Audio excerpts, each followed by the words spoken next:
நேயர்களுக்கு என் அன்பான வணக்கம். நான் உங்கள் அட்சய லக்ன பத்ததி ஜோதிடர் மோனிகா ராஜ்கமல், சேலம் மாவட்டத்தில் இருந்து. இந்த வீடியோ பதிவில் நம்ம பார்க்க இருக்கிற நட்சத்திரமானது செவ்வாய் பகவானுடைய நட்சத்திரம் தான், அவிட்டம் நட்சத்திரம். ஸோ இந்த அவிட்டம் நட்சத்திரத்துக்குரிய தொழில்கள் என்னென்ன, பரிகார ஸ்தலங்கள் எங்கே இருக்குது, அதே சமயம் நீங்கள் வணங்க வேண்டிய தெய்வம், தானம் செய்யக்கூடிய பொருள், இந்த விஷயங்களை தான் இந்த வீடியோ பதிவில் நம்ம பார்க்க இருக்கிறோம். ஸோ முதல்ல உங்களுடைய ஏஎல்பி லக்னத்தில் அவிட்டம் நட்சத்திரம் சென்றாலோ அல்லது சந்திரன் நின்ற இடத்துல அவிட்டம் நட்சத்திரம் இருந்தாலோ, 10ஆம் இடம் என்று சொல்லக்கூடிய தொழில் ஸ்தானத்தில் அவிட்டம் நட்சத்திரம் இருந்தாலோ, நான் சொல்லக்கூடிய அனைத்து வகையான தொழில்களுமே பொருத்தமானவை என்று சொல்லலாம்.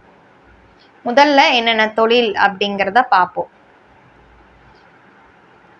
நடன கலைஞர்களாகட்டும், இசை கலைஞர்களாகட்டும், ரியல் எஸ்டேட் சம்பந்தப்பட்ட வேலைகள், ரியல் எஸ்டேட் புரோக்கர்கள் ஆகட்டும், ஸோ நிலம் வீடு சம்பந்தப்பட்டது, கான்ட்ராக்டாக எடுத்து பண்ணி கொடுக்கறது, விளையாட்டு வீரர்கள், விளையாட்டு சம்பந்தப்பட்ட துறையில் வேலையில் இருக்கிறது, ஆசிரியர்கள், மருத்துவர்கள், யோகா ஆசிரியர், ஸோ இது எல்லாமே இதில் அடங்குதுன்னு சொல்லலாம்.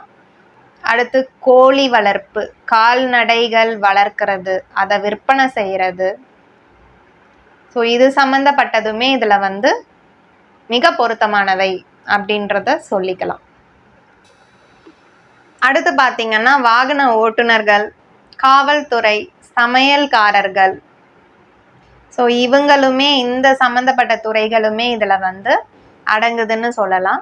ஸோ இந்த அவிட்ட நட்சத்திரத்துக்குரிய பரிகார ஸ்தலம் எங்கே இருக்குன்னு கேட்டிங்கன்னா,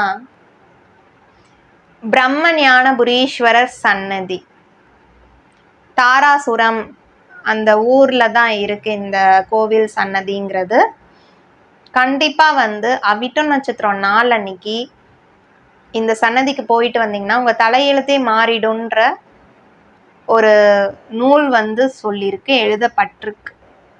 எதனாலன்னு கேட்டிங்கன்னா, பிரம்மாக்கு அவிட்ட நட்சத்திரத்தை தினத்தன்று தான் ஞானம் கிடைச்சதாம்.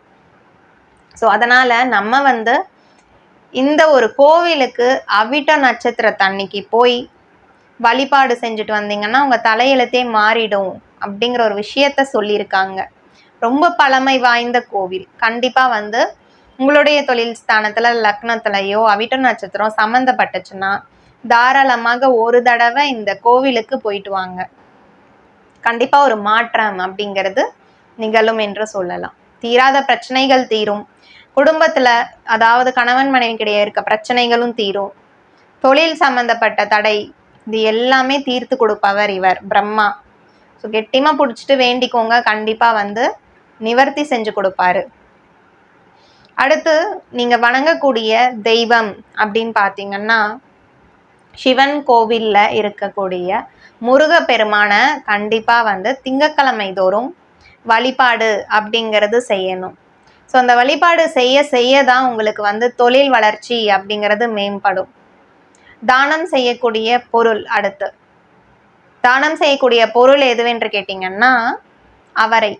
ஸோ இந்த அவரையை நீங்கள் கண்டிப்பாக தானமாக கொடுக்கும்போது உங்கள் வாழ்க்கையில் ஒரு மகிழ்ச்சி நிலை, தொழிலில் ஒரு வளர்ச்சி நிலை அப்படிங்கிறது ஏற்படும்.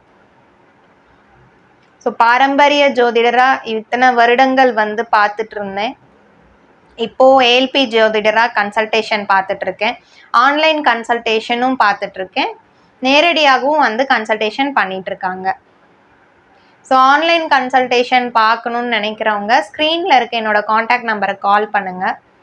கால் பண்ணி தகுந்த கட்டணம் செலுத்தி விட்டு நீங்கள் உங்கள் அப்பாயின்மெண்ட்டை ஃபிக்ஸ் பண்ணிவிட்டு நீங்கள் தாராளமாக கன்சல்டேஷன் பார்த்துக்கலாம். இல்லை நேரடியாக தான் எனக்கு ஜாதகம் பார்க்கணும் அப்படின்னு நினைக்கிறவங்க contact number, same contact number தான், கால் பண்ணி அப்பாயின்மெண்ட் வாங்கிக்கோங்க, முன்னாடியே வரேன் அப்படின்ற மாதிரி. ஸோ முன்கூட்டியே தகவல் தெரிவிச்சிருங்க, அப்பாயின்மெண்ட் வாங்கிட்டு நேரில் பார்த்துக்கோங்க. ஸோ அவங்கவுங்களுடைய ஜாதகத்தில் தொழில் ஸ்தானாதிபதி நல்ல இடத்துல அமர்ந்திருந்தார் மட்டும்தான் தொழில் அப்படிங்கிறது நல்ல ஒரு வளர்ச்சி நிலையை எட்டும்.